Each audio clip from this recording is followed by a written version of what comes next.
Hello मेरे प्यारे बच्चों, क्या हाल चाल। आई होप कि बहुत ही अच्छे होंगे और पढ़ाई भी आपकी बहुत ही अच्छी चल रही है। तो चलते हैं आज की वीडियो में। एकदम मोस्ट इंपोर्टेंट क्वेश्चन हम लाए आपके लिए। क्वेश्चन क्या है, देखिए क्वेश्चन पूछ चुका है, ठीक है ना। क्वेश्चन आपका जो है सेट नंबर 1 में FZ, जिसका कोड है FZ 2024 का कोड है, ठीक है ना। तो उसमें क्वेश्चन पूछ चुका है और क्वेश्चन को ये देखिए इंपॉर्टेंट हम बना दिए इस क्वेश्चन को, क्योंकि ऐसे ऐसे क्वेश्चन बार बार पूछते हैं कि क्या होता है जब केवल रासायनिक समीकरण दीजिए। क्या पूछा है, क्या होता है जब केवल रासायनिक समीकरण देना है आपको, समीकरण में लिखना है। देखिए पहले आपका देखिए पूछा है, पहला क्वेश्चन है कि एथिल ब्रोमाइड को, क्या एथिल ब्रोमाइड को सोडियम एथॉक्साइड से अभिक्रिया कराते हैं तब क्या होता है। कह रहा है कि एथिल ब्रोमाइड को सोडियम एथॉक्साइड के साथ अभिक्रिया कराते हैं तो क्या होता है। तो आपको पहले एथिल ब्रोमाइड का सूत्र पता होना चाहिए, उसके बाद जो ये कह रहा है सोडियम एथॉक्साइड, इसका सूत्र पता होना चाहिए। तो इसका देखिए मैं आपको कैसे बताता हूँ। एथिल का है तो एथिल ले लीजिए आप, C2H5 एथिल होता है। ब्रोमाइड इसमें लगा देंगे C2H5Br, ये हो जाएगा एथिल ब्रोमाइड, ठीक ना। प्लस में देखिए सोडियम एथॉक्साइड, सोडियम एथॉक्साइड पहले एथॉक्साइड लिख लीजिए, ये हो जाएगा आपका एथॉक्साइड और ये हो जाएगा आपका सोडियम, ठीक है। इसको बोलते हैं सोडियम एथॉक्साइड, ये हो गया सोडियम, ये हो गया एथॉक्साइड, ठीक। उसके बाद जब हम लोग इसका रिएक्शन कराते हैं आपस में तो देखिए क्या बनता है। अगर हम लोग इसको ऐसे ना लिख करके ऐसे लिख दे तो कोई दिक्कत नहीं होगी।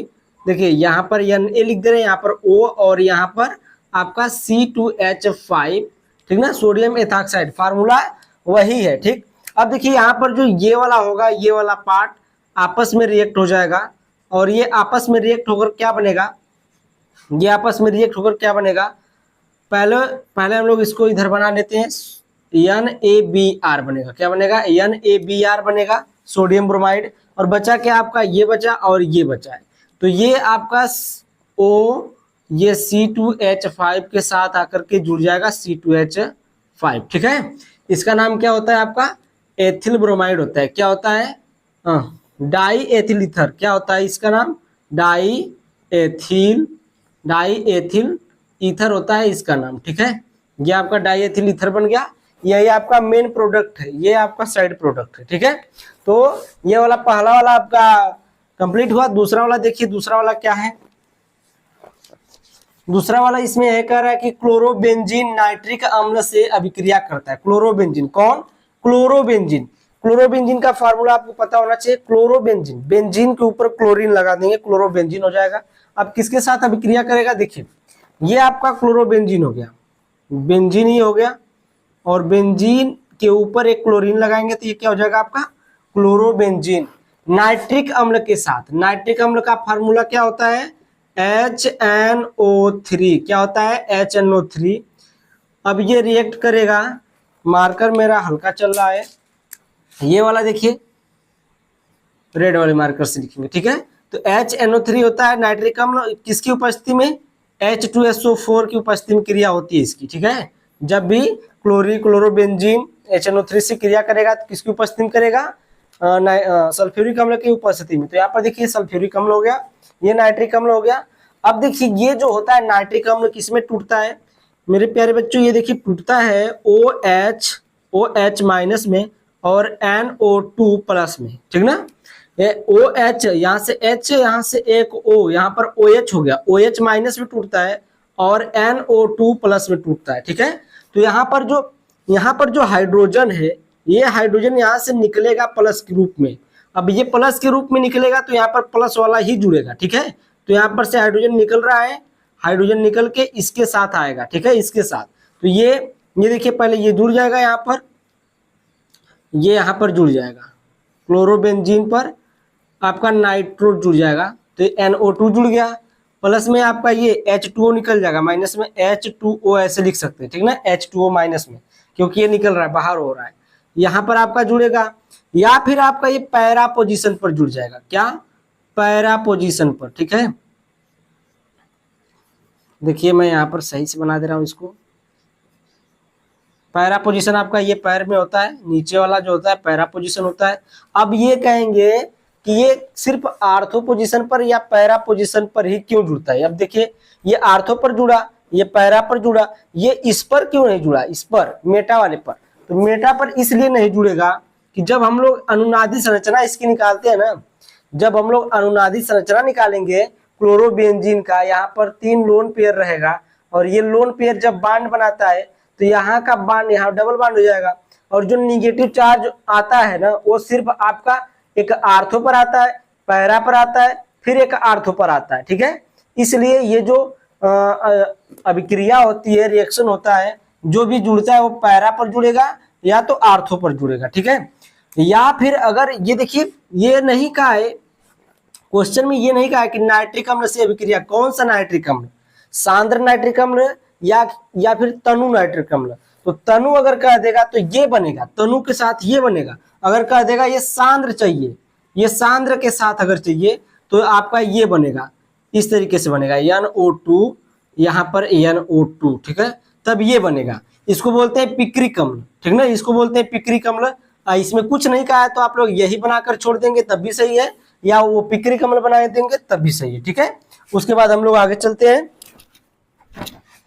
तो देखिए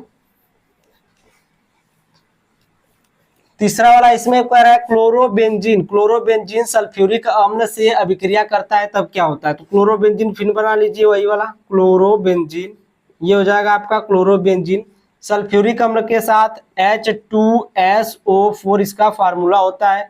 इसके साथ जब ये रिएक्शन करेगा तो ये देखिए टूटता है आपका किसमें, ये टूटता है आपका OH- में और HSO3 प्लस में, ये टूटता है इस तरीके से टूटता है, OH- में HSO3 प्लस में। तो यहाँ से हाइड्रोजन निकलेगा आपका प्लस के रूप में, ये हाइड्रोजन निकलेगा, इसके साथ जाएगा तो ये H2O निकल जाएगा, H2O निकल जाएगा। अब यहाँ से हाइड्रोजन जब विस्थापित हो गया तो ये वाला जाकर के इस पोजीशन पर जुड़ जाएगा। ठीक है, तो ये बन जाएगा इस प्रकार से, क्लोरोबेंजीन पर क्या हो जाएगा HSO3। ठीक है, या फिर इसको ऐसे लिखते हैं SO3H, ऐसे लिखते हैं, या फिर ये इस तरीके से भी बन सकता है, यहाँ पर आ जाएगा ये पैरा पोजीशन पर। अभी बताया ना पैरा पोजीशन और आर्थो पोजीशन का क्या कारण है, ये यहाँ पर बन जाएगा। ठीक है, ये आपका प्रोडक्ट बन गया तीसरे वाले का।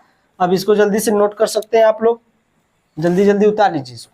हम लोग चौथा वाला देखते हैं। चौथा वाला कर रहा है क्लोरोबेंजीन, क्लोरोबेंजीन को जलीय NaOH के साथ 623 केल्विन ताप पर तथा 300 वायुमंडलीय दाब पर गर्म करते हैं, ATM पर, एटमॉस्फेयर। देखिए यहाँ पर क्लोरोबेंजीन फिर ले लिए, यहाँ पर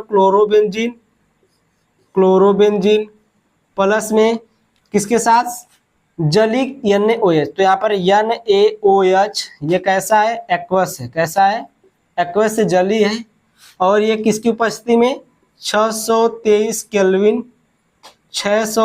केल्विन और 300 ATM पर, एटमॉस्फेयर, वायुमंडलीय दाब पर गर्म करते हैं। तो ये आपका देखिए बनता है, ये आपका बनता है सोडियम एथॉक्साइड। क्या बनता है, सोडियम एथॉक्साइड बनता है। क्या बनता है, सोडियम एथॉक्साइड बनता है। और उसके बाद आपका जब हम लोग एक बार और इसका रिएक्शन कराते हैं पुनः HCl से, तब यह बन जाता है आपका, देखिए पुनः HCl से कराएंगे, ये Cl जो होगा ये Na से करेगा तो NaCl निकल जाएगा आपका, और H बचा तो ये OH के साथ, ये O के साथ हो जाएगा OH। ठीक है, तो ये आपका क्या बन जाएगा, फिनाल बन जाएगा, फिनाल बन जाएगा। ठीक है, ये आपका फिनाल बन गया। उसके बाद देखिए ये वाला है एथिल क्लोराइड को जलीय KOH के साथ गर्म करते हैं। किसको, एथिल क्लोराइड को। एथिल क्लोराइड का फार्मूला क्या होता है, पांचवा वाला है एथिल क्लोराइड का फार्मूला आपका होता है C2H5Cl, एथिल क्लोराइड हो गया। उसके बाद जलीय KOH, जलीय KOH यहाँ पर क्या है, ये एक्वस है, जलीय KOH है, तो इसके साथ रिएक्शन होगी तो क्या होगा, ये आपका हो जाएगा, देखिए OH, यहाँ से ये इसका ब्रेकिंग होता है तो यहाँ पर ये प्लस में टूटता है, ये माइनस में, और यहाँ पर जो ये बॉन्ड बना है ये जब टूटता है तो ये माइनस में टूटता है और ये प्लस में टूटता है। ठीक है, ये माइनस में टूटेगा तो माइनस वाला तो यहाँ पर जुड़ेगा नहीं, कौन वाला जुड़ेगा, यहाँ से माइनस वाला हटेगा तो माइनस वाला ही जुड़ेगा, तो यहाँ पर माइनस ये वाला हटेगा तो ये माइनस वाला जुड़ेगा। ठीक है, तो यहाँ बनेगा C2H5OH प्लस में KCl आपका बाहर आएगा, ये साइड प्रोडक्ट है। ये बन गया आपका एथेनॉल, क्या बन गया? एथेनॉल बन गया, ठीक है। ये आपका एथिल अल्कोहल हो गया, शराब, ठीक ना, दारू।